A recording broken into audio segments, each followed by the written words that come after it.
प्रिय विद्यार्थियों, good morning. आज के ऑनलाइन लेक्चर में हम चर्चा करने जा रहे हैं संयोजकता बंध सिद्धांत से जुड़े हुए एक बहुत ही महत्वपूर्ण टॉपिक पर, जिसका नाम है वीएससी पीआरटी। देखिए विद्यार्थियों, वीएससी पीआरटी का मतलब है valence shell electron pair repulsion theory. इसको हिंदी में बोलते हैं संयोजी कोष इलेक्ट्रॉन युग्म प्रतिकर्षण सिद्धांत। ठीक है, जैसा कि आपको जानकारी होगी और होनी भी चाहिए कि जो इलेक्ट्रॉन्स हैं, किसी भी परमाणु में इलेक्ट्रॉन्स दो टाइप के होते हैं। एक को हम बोलते हैं कोर या कर्नेल से संबंधित इलेक्ट्रॉन्स, और दूसरा हम बोलते हैं संयोजी कोष या वैलेंस शेल से संबंधित इलेक्ट्रॉन्स। तो यहाँ पे हमारा जो टॉपिक है वैलेंस शेल के इलेक्ट्रॉन्स पेयर्स के मध्य जो प्रतिकर्षण लगता है उस पर आधारित है। तो ये जो संयोजी कोष इलेक्ट्रॉन युग्म प्रतिकर्षण सिद्धांत है वो गिलेस्पी और जो नाइहोल्ट दो साइंटिस्ट थे उनके द्वारा सर्वप्रथम प्रतिपादित किया। और इस सिद्धांत के प्रतिपादन के पीछे जो मूल भावना थी या जो मुख्य उद्देश्य था वो ये था कि किसी भी कंपाउंड की जो स्ट्रक्चर है या ज्योमेट्री है उसका डिटर्मिनेशन किस प्रकार से किया जा सकता है, या किसी भी कंपाउंड की स्ट्रक्चर को डिटरमाइन करने के लिए जो वीएससी सिद्धांत है वो कुछ नियमों की बात करता है, और उन नियमों के आधार पर हम किसी भी कंपाउंड की स्ट्रक्चर का डिटरमिनेशन करते हैं। तो यहाँ पे देखिए, हमने जैसा कि अभी बताया है इलेक्ट्रॉन्स दो टाइप के होंगे किसी भी परमाणु में, कोर या कर्नेल वाले इलेक्ट्रॉन और संयोजी कोष वाले इलेक्ट्रॉन। संयोजी कोष वाले इलेक्ट्रॉन्स वो इलेक्ट्रॉन्स होंगे जो नाभिक से अधिकतम दूरी पर होंगे, यानी जिन इलेक्ट्रॉन्स पर नाभिक का प्रतिकर्षण न्यूनतम लगेगा वो संयोजी कोष से संबंधित इलेक्ट्रॉन्स होंगे। राइट। अब ये संयोजी कोष के इलेक्ट्रॉन्स हैं वो दो टाइप के हो सकते हैं। एक वो इलेक्ट्रॉन्स होंगे जो कि बॉन्डिंग में पार्टिसिपेट करते हैं, उनको हम बॉन्डिंग इलेक्ट्रॉन पेयर के नाम से जानते हैं। दूसरी तरफ वो इलेक्ट्रॉन्स होते हैं जिनका बॉन्डिंग में कोई कंट्रीब्यूशन नहीं होता है, उनको हम नॉन बॉन्डिंग इलेक्ट्रॉन पेयर के नाम से जानते हैं, या फिर इसको हम लोन पेयर के नाम से भी जानते हैं। लोन पेयर या non bonding pair of electrons दोनों एक ही बात है। ठीक है, तो यहां पर देखिए, अगर किसी यौगिक में जो केंद्रीय परमाणु है वो केवल बॉन्डिंग इलेक्ट्रॉन युग्म से घिरा हुआ होगा तो उसकी जो ज्यामिति है वो संकरण के अनुसार निर्धारित ज्यामिति ही मिलेगी। इसका मतलब ये हुआ कि अगर सपोज करिए किसी कंपाउंड का जो केंद्रीय परमाणु है दो बॉन्डिंग पेयर ऑफ इलेक्ट्रॉन से घिरा हुआ है, तो उसमें जो संकरण है वो sp होगा और ज्यामिति है वो लीनियर होगी। ठीक उसी प्रकार से अगर किसी यौगिक का केंद्रीय परमाणु तीन बॉन्डिंग पेयर ऑफ इलेक्ट्रॉन से घिरा हुआ है तो उसकी जो संकरण है sp2 होगा और ज्यामिति होगी ट्राइगोनल प्लेनर।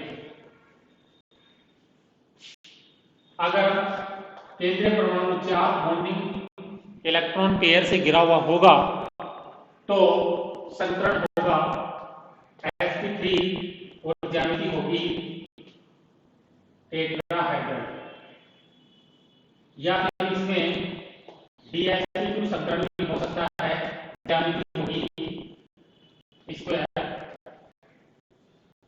प्लेनर। अगर 5 है तो संकरण होगा sp3d, ज्यामिति होगी ट्राइगोनल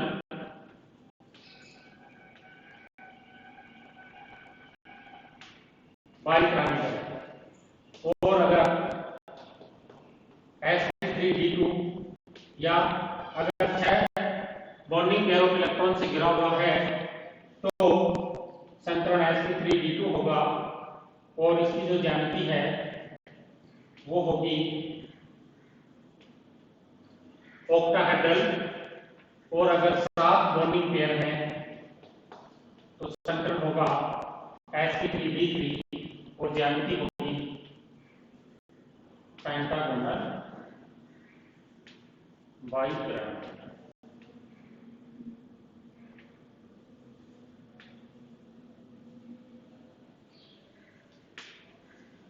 इज इट क्लियर? ये जो सारी ज्यामितियां हैं इनको हम बोलते हैं रेगुलर ज्योमेट्री। रेगुलर ज्योमेट्री वह ज्योमेट्री होगी जिसमें किसी प्रकार का विरूपण या डिस्टॉर्शन या अल्टरेशन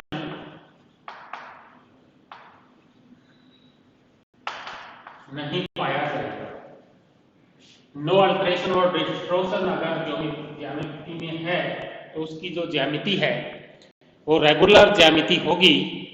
और रेगुलर किस प्रकार की होगी वो इस बात से निर्धारित होगा कि जो कंपाउंड है, यौगिक है, उसका केंद्रीय परमाणु कितने बॉन्डिंग पेयर ऑफ इलेक्ट्रॉन से घिरा हुआ है। तो ये जो BSE-PRT थ्योरी है उसका जो प्रथम रूल है, प्रथम जो नियम है वो यही कहता है कि अगर किसी यौगिक का केंद्रीय परमाणु केवल बंदी इलेक्ट्रॉन युग्मों से आबद्ध है तो ऐसी स्थिति में उस यौगिक की ज्यामिति नियमित होगी, रेगुलर होगी। उसकी ज्यामिति में किसी प्रकार का कोई विरूपण नहीं होगा।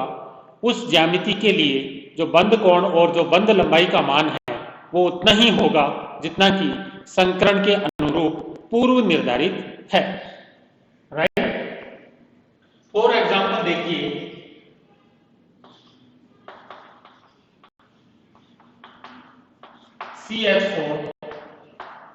CH4 में जो केंद्रीय परमाणु है कार्बन अपने चारों ओर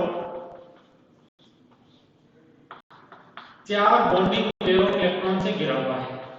देखिए यहां पे एक बॉन्डिंग पेयर ऑफ इलेक्ट्रॉन्स है, इसको हम इस प्रकार से दर्शाएंगे। ये देखिए,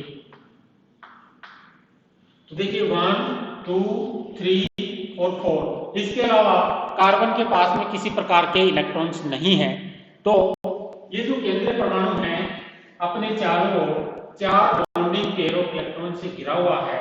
तो इसकी जो ज्यामिति है 4 बॉन्डिंग पेयर के अनुरूप टेट्राहेड्रल होगी।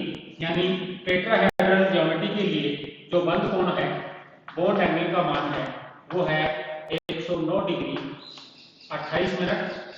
और जो बॉन्ड डिस्टेंस है, बॉन्ड डिस्टेंस या बॉन्ड लेंथ है कार्बन और हाइड्रोजन सिंगल बॉन्ड के मध्य वो होती है 1.54 एंगस्ट्रॉम। राइट? तो जो मेथेन है वो टेट्राहेड्रल ज्यामिति में पाया जाएगा। ज्यामिति रेगुलर होगी, बंद कोण का मान 109 डिग्री 28 मिनट होगा। बंद लंबाई कार्बन और हाइड्रोजन के बीच की जो बंद लंबाई है वो 1.54 एंगस्ट्रॉम के लगभग होगी। ठीक है? तो यहां पे हमने देखा कि यहां पे केंद्रीय परमाणु केवल बंदी इलेक्ट्रॉन युग्म से आबद्ध है तो इसकी ज्यामिति रेगुलर होगी। दूसरा नियम देखिए, रूल नंबर 2। रूल नंबर 2 ये कहता है कि जब किसी यौगिक का केंद्रीय परमाणु बंदी युग्मों के साथ में अबंदी युग्मों से आबद्ध हो, यानी किसी यौगिक का केंद्रीय परमाणु बंदी युग्म के साथ साथ में अबंदी इलेक्ट्रॉन युग्म से भी आबद्धित हो या घिरा हुआ हो, तो ऐसी स्थिति में उसकी ज्यामिति रेगुलर नहीं रह पाती है। उसकी ज्यामिति में कुछ विरूपण आ जाता है और जो विरूपण की मात्रा है वो इस बात पर निर्भर करती है कि केंद्रीय परमाणु के चारों ओर कितनी संख्या में बॉन्डिंग इलेक्ट्रॉन पेयर हैं वह कितनी संख्या में नॉन बॉन्डिंग इलेक्ट्रॉन पेयर है, इस बात से उसका जो ज्यामिति विरूपित होगी, उसका जो मात्रात्मक आकलन है वो हो पाएगा। सपोज करिए किसी केंद्रीय परमाणु के चारों ओर जो नॉन बॉन्डिंग इलेक्ट्रॉन पेयर है वो जितनी ज्यादा अधिक संख्या में होंगे, जितनी अधिक संख्या में होंगे, उसकी ज्यामिति में जो विरूपण और जो डिस्टोर्शन होगा वो उतना ही अधिक होगा। जब ज्यामिति में डिस्टोर्शन और विरूपण होगा तो बंद कोण का मान उतना नहीं रह पाएगा जितना कि संकरण के अनुरूप पूर्व निर्धारित है। फॉर एग्जाम्पल देखिए, एक एग्जाम्पल की मदद से इस बात को हम समझने का प्रयास करते हैं। जैसे NH3 का अगर हम एग्जाम्पल लें तो इसमें जो केंद्रीय परमाणु है नाइट्रोजन, वो 3 बंदी युग्म से घिरा हुआ है।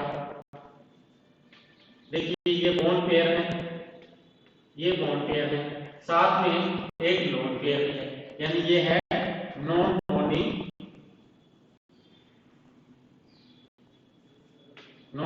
पेयर या इलेक्ट्रॉन पेयर। तो ये जो तीनों हैं ये है bonding electron pair, bonding electron pair. तो हम देख रहे हैं कि जो अमोनिया मॉलिक्यूल है उसमें जो नाइट्रोजन परमाणु है, केंद्रीय परमाणु, बंदी के साथ साथ में एवं के इलेक्ट्रॉन युग्म से भी घिरा हुआ है। तो यहाँ पे हम देखते हैं कि इसकी जो ज्यामिति है टेट्राहेड्रल से किस प्रकार की हो जाती है, पिरामिडल हो जाती है। जिस प्रकार से एक पिरामिड होता है ठीक उसी प्रकार से इसकी ज्यामिति होगी। साथ में जो बॉन्ड एंगल है उसका मान संकरण यहाँ पे sp3 ही है। जो केंद्रीय परमाणु है नाइट्रोजन उसका संकरण sp3 ही है, लेकिन जो बंद कोण का मान है, बॉन्ड एंगल का मान है, वो चेंज हो गया है और उसका मान लगभग 107 डिग्री हमें प्राप्त होता है। तो यहाँ पे जो बंद कोण का मान है वो लेस देन 109 डिग्री 28 मिनट हो गया है और that is approximately equal to 107 degree. तो इसके पीछे कारण क्या है? इसके पीछे का कारण हम जानने का प्रयास करेंगे अगले वीडियो के माध्यम से।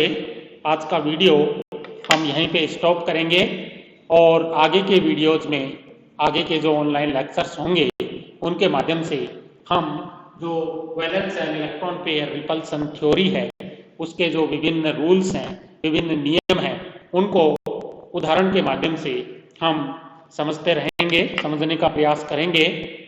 आज का वीडियो हम यहीं पे स्टॉप कर रहे हैं। धन्यवाद।